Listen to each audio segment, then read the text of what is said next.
Assalamualaikum warahmatullahi wabarakatuh. Kami akan membahas Peraturan Pemerintah Nomor 20 Tahun 2026 tentang perubahan pengaturan PPh final 0,5% bagi UMKM.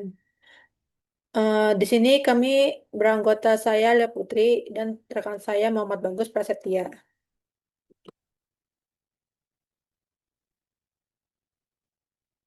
Eh, di sini pertama-tama mari berdasarkan di balik perubahan aturan ini. Pemerintah mengubah regulasi ini berdasarkan dua pilar. Yang pertama, kemudahan usaha, melindungi UMKM sejati, memberikan kemudahan administrasi tanpa batas waktu bagi yang benar-benar membutuhkan ruang untuk bertumbuh. Yang kedua, keadilan dan integritas. Mencegah penghindaran pajak, menutup celah frame splitting atau memecah usaha, dan menyelaraskan dengan standar global OECD. Terus selanjutnya bisa dilihat pada ilustrasi di slide ini, pada Tuan A adalah UMKM asli, satu toko beromset 4 miliar rupiah sehingga ia berhak mendapatkan fasilitas 0,5%. Sementara Tuan B melakukan tindakan penghindaran pajak dengan memecah bisnisnya menjadi 4 toko terpisah masing-masing beromset 4 miliar. Secara akurasi, total omset Tuan B mencapai 16 miliar. Secara kapasitas ekonomi, Tuan B sudah tergolong usaha besar dan tidak layak menggunakan fasilitas 0,5%. Melalui Peraturan Pemerintah Nomor 20 Tahun 2026, pemerintah secara tegas menutup celah praktik frame splitting. Selanjutnya, siapa saja subjek pajak yang berhak dan tidak berhak bagi menggunakan tarif PPh final 0,5%. Subjek yang berhak atau yang sah itu wajib pajak orang pribadi, PT perorangan, dan koperasi. Terus yang tidak berhak itu CV, firma, PT biasa, BUMDes atau Badan Milik Desa, dan BUMDesma atau Badan Usaha Milik Desa Bersama. Catatan penting, wajib pajak badan selain PT Perorangan dan Koperasi yang terdaftar sejak 22 April 2026 langsung dikenakan PPh umum pasal 17. Sedangkan entitas lama akan diberikan masa transisi. Selanjutnya pengecualian khusus untuk perseroan perorangan atau PTOP. Ada dua filter. Yang pertama ada filter profesi. Jika pendiri memiliki keahlian khusus dan PT perorangan tersebut menyerahkan jasa pekerjaan bebas yang sejenis, contohnya konsultan pajak, memberikan PT perorangan jasa konsultasi, maka fasilitas 0,5% ditolak dan wajib menggunakan PPh umum. Yang kedua, filter agregasi. Jika total omset eh, orang pribadi, wajib pajak orang pribadi beserta seluruh PT perorangan yang didirikan melalui 4,8 miliar rupiah. Contohnya, Tuan D omsetnya 2M dan PT Perorangan 1 omsetnya 2M dan PT Perorangan 2 omsetnya 2M. Totalnya itu 6M. Maka fasilitas 0,5% gugur atau ditolak secara permanen. Selanjutnya, penegasan jasa pekerjaan bebas di luar PPh final 0,5%. Pemerintah juga mempertegas pemisahan antara kegiatan usaha dan pekerjaan bebas. Kegiatan usaha atau 0,5%, bisnis komersial seperti retail, kuliner, industri, dan pertanian. Terus kalau pekerjaan bebas atau wajib PPh umum atau pasal 17 penghasilan berdasarkan keahlian khusus tanpa hubungan kerja terikat selain profesi konvensional seperti dokter, pengacara, akuntan, dan arsitek. Peraturan Pemerintah Nomor 20 Tahun 2026 secara eksplisit memasukkan konten kreator, influencer, selebgram, blogger, vlogger, seniman, serta tenaga ahli sejenis ke dalam kelompok pekerjaan bebas ini. Selanjutnya, bagaimana cara menentukan batas omset 4,8 miliar di aturan baru?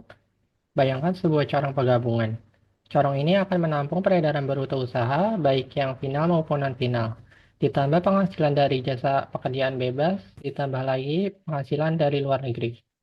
Yang tidak termasuk ke corong hanyalah penghasilan dari gaji atau pekerjaan tetap, serta penghasilan pasif seperti dividen atau sewa harta non-usaha. Next.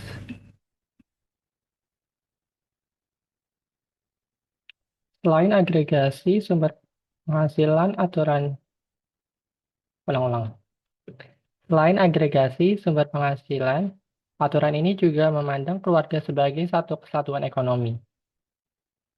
Total omset gabungan dihitung dari omset suami ditambah omset istri, ditambah omset anak yang belum dewasa, ditambah seluruh PTOP milik keluarga tersebut. Jika penggabungan masih di bawah 4,8 miliar, maka hak PPh final 0,5 tetap berlaku untuk komponen usahanya. Namun jika melebihi 4,8 miliar, maka hak 0,5% tersebut gugur secara permanen untuk semua anggota keluarga di tahun berikutnya. Dan mereka harus beralih ke pembukuan dengan tarif umum. Penggabungan ini tetap berlaku meskipun suami istri memiliki perjanjian pisah harta atau PH atau memilih terpisah atau MT. Next.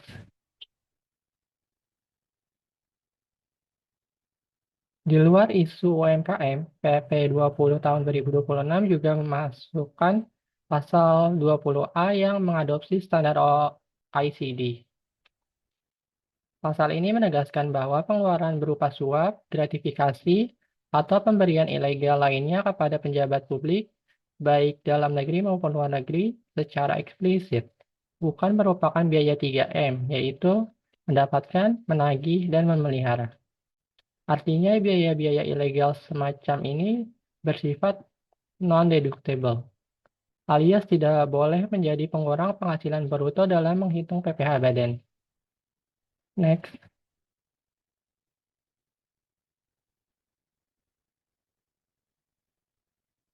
Bagaimana nasib entitas yang sudah berjalan sebelum aturan ini terbit? Pemerintah memberikan masa transisi yang adil. Yang pertama itu bagi CV, firma, PT Biasa, dan BUMDes yang sudah terdaftar sebelum 22 April 2026.